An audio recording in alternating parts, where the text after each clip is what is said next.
Assalamualaikum warahmatullahi wabarakatuh. Sobat beriman yang dimuliakan Allah. Semoga kita selalu dalam keadaan sehat walafiat. Amin ya rabbal alamin. Ini adalah kisah yang sangat jarang orang membahasnya. Kisah tentang dua sejoli yang dipisahkan oleh keyakinan agama.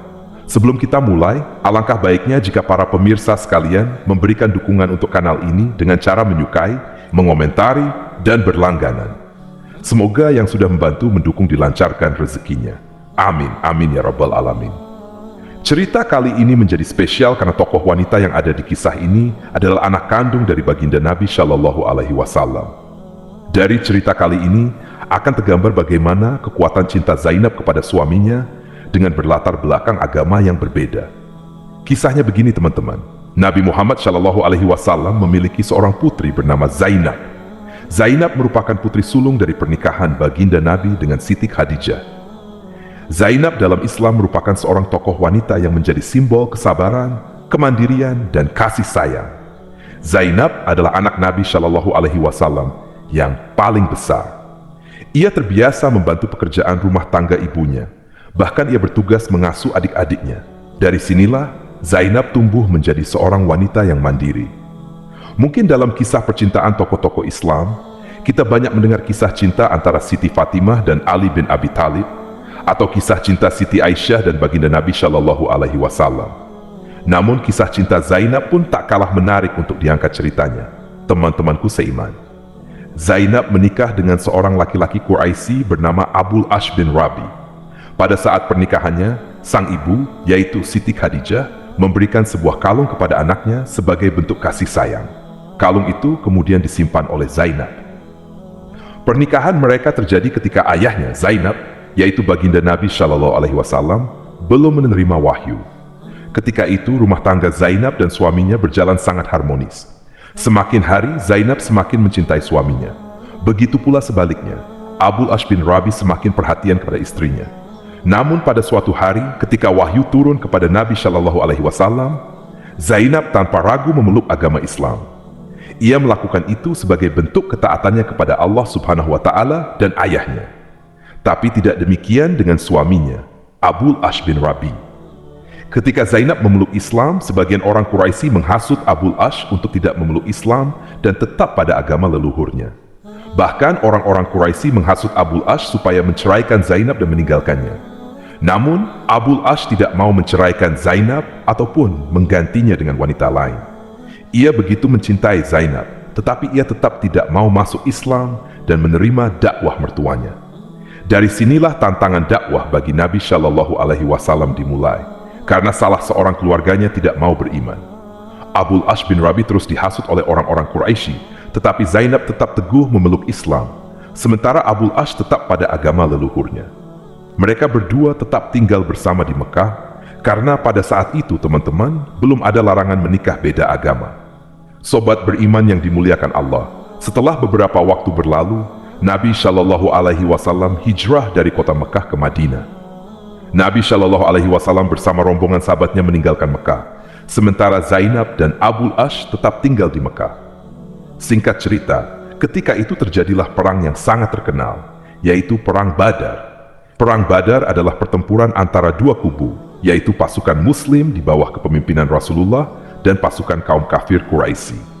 Ketika itu, Abul Ash bin Rabi berada di barisan kaum kafir Quraisy.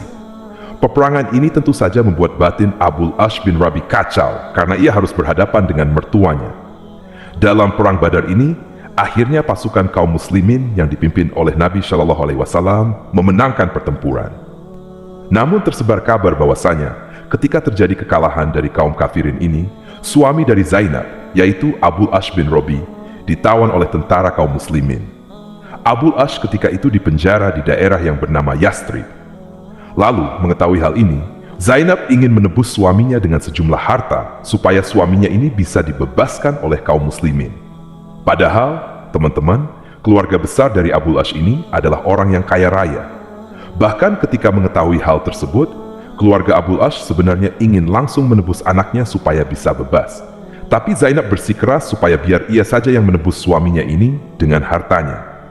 Maka keesokan harinya, diutuslah saudara laki-laki dari Abul Ash bin Rabi ke Yastrib, kota di mana Abu Ash ditawan oleh kaum muslimin. Sesampainya saudaranya ini, yang bernama Amr bin Robi, di sana ia bertemu dengan Rasulullah Shallallahu Alaihi Wasallam. Kemudian Amr bin Robi memberikan sebuah kalung kepada Rasulullah, dan Rasulullah mengenali kalung itu adalah milik Zainab yang pernah diberikan oleh istrinya Khadijah. Kemudian Amr bin Robi berkata, "Wahai Muhammad, Zainab mengutusku untuk memberikan kalung ini sebagai tebusan supaya suaminya bisa dibebaskan." Rasulullah Shallallahu Alaihi Wasallam membawa kalung tersebut ke para sahabat, dan Rasulullah bersabda, "Maukah kalian membebaskan Abu Ash bin Robi untuk putriku Zainab tanpa kalian ambil kalung ini sebagai tebusannya?" Akhirnya para sahabat menyetujuinya, tapi dengan sebuah syarat. Setelah Abu Ash dibebaskan, maka Abu Ash harus mengembalikan Zainab kepada ayahnya, yaitu Nabi Muhammad Shallallahu Alaihi Wasallam. Kemudian Abu Ash bin Robi dengan berat hati menyetujuinya, karena ia berpikir mungkin inilah waktu untuk ia dan istrinya Zainab berpisah. Setelah dibebaskan, Abu Ash pulang ke rumahnya di Mekah dengan membawa sebuah kalung milik Zainab. Kemudian setelah Abu Ash telah berjumpa dengan Zainab di rumah, ia menceritakan tentang kesepakatannya ketika ia dibebaskan. Abu Ash berkata, "Wahai istriku Zainab, aku telah dibebaskan dengan sebuah kesepakatan, maka pulanglah engkau kepada orang tuamu." Dengan berat hati, Abu Ash harus merelakan istri yang dicintainya ini pergi. Begitu juga dengan Zainab, sebenarnya di hati kecilnya pun berat untuk berpisah dengan suaminya ini. Dan kali ini, tak hanya dipisahkan karena berbeda agama, tapi kali ini betul-betul mereka akan dipisahkan oleh ruang dan waktu. Hatinya semakin sedih lagi karena ternyata Zainab tengah mengandung janin calon buah hatinya, teman-temanku seiman. Kemudian keesokan harinya, Abu Ash mengutus saudaranya yang bernama Kinana bin Robi untuk mengantarkan Zainab ke perbatasan kota, karena di sana telah menunggu sahabat Nabi, Zaid bin Harisah, dan temannya yang mau menjemput Zainab.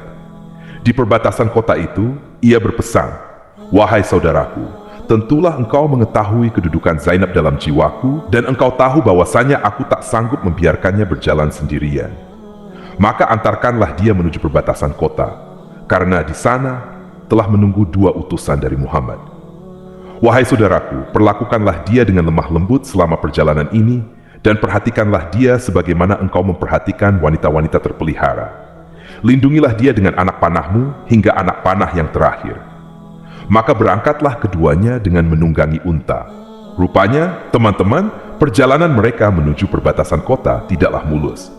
Di tengah perjalanan, mereka dihadang oleh beberapa orang yang hendak menghambat perjalanan mereka, hingga terjadilah ketika itu perkelahian.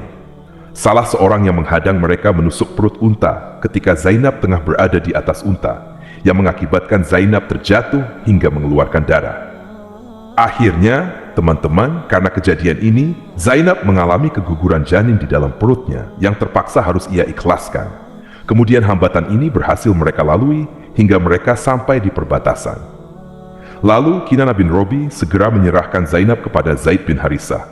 Dan pada akhirnya, Zainab pulang menemui ayahanda tercinta, Nabi Muhammad Shallallahu Alaihi Wasallam. Sobat beriman yang dimuliakan Allah, hari berganti minggu, minggu berganti bulan, dan bulan berganti tahun.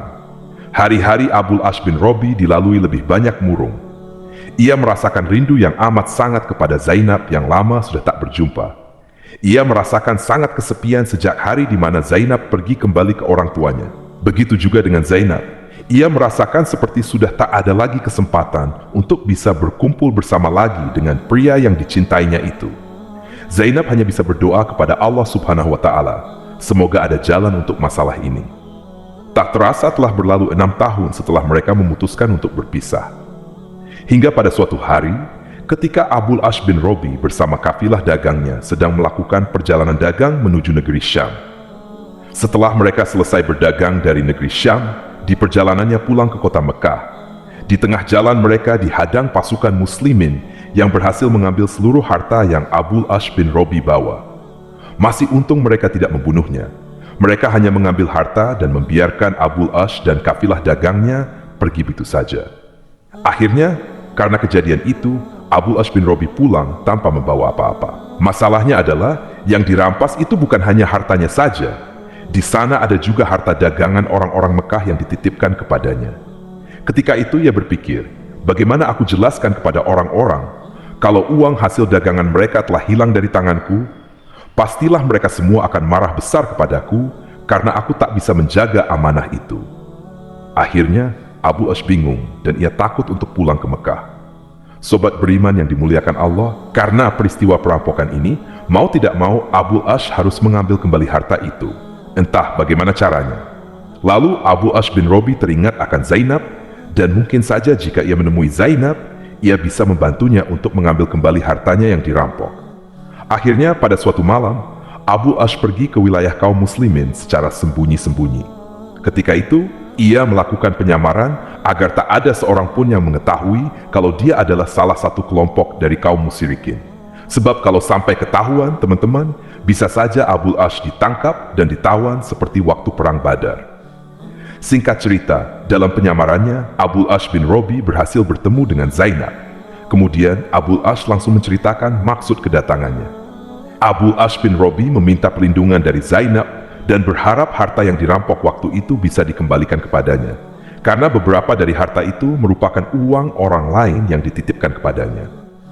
Masih begitu besar cinta di hati Zainab untuk Abu Ash bin Robi. Karena itu, ia bersedia untuk melindungi Abu Ash. Tanpa berpikir panjang, ia segera mencari hartanya yang tempo hari diambil oleh kelompok kaum muslimin. Tak lama dari itu, penyamaran Abu Ash bin Robi diketahui oleh orang-orang di sekitarnya.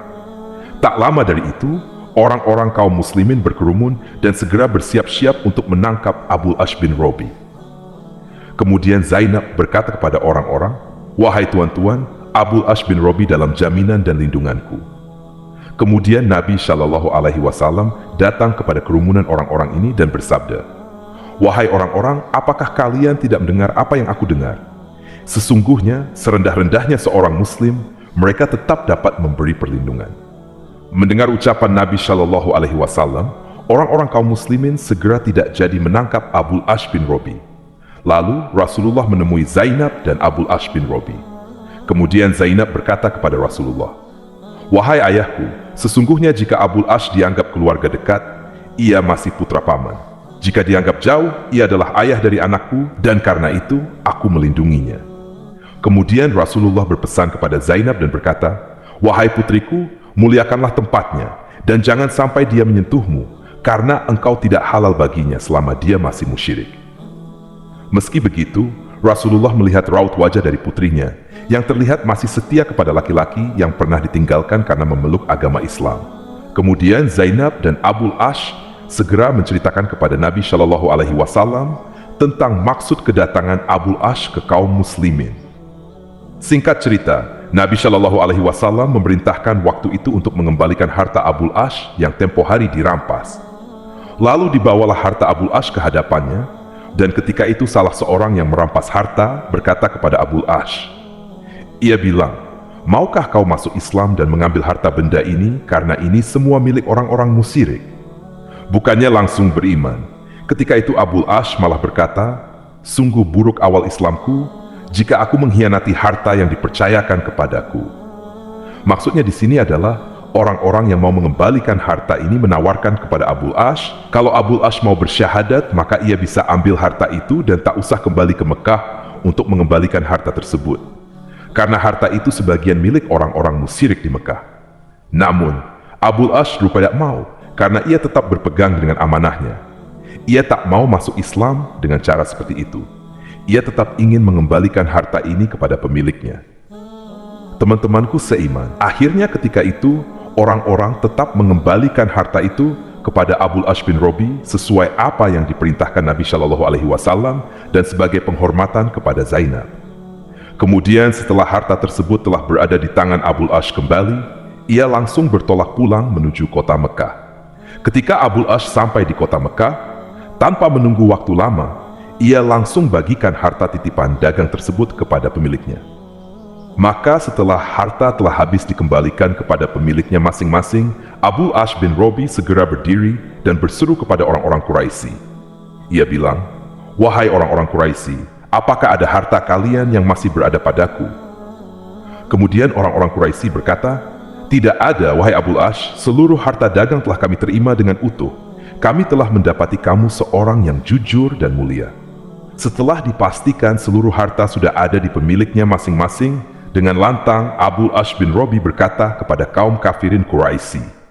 Ia bilang, "Aku bersaksi bahwa tiada Tuhan selain Allah, dan aku bersaksi bahwasanya Muhammad adalah Rasul-Nya. Demi Allah, tak ada yang menghalangi aku masuk Islam setelah aku selesai urusanku dengan kalian." Sobat beriman yang dimuliakan Allah, di akhir kisah, setelah sempat berpisah selama 6 tahun lamanya, Zainab dan Abu Ash bin Robi kembali bersatu sebagai keluarga yang utuh dan kembali bersama dengan satu iman yang sama. Sayangnya, kebahagiaan itu tidak berlangsung lama.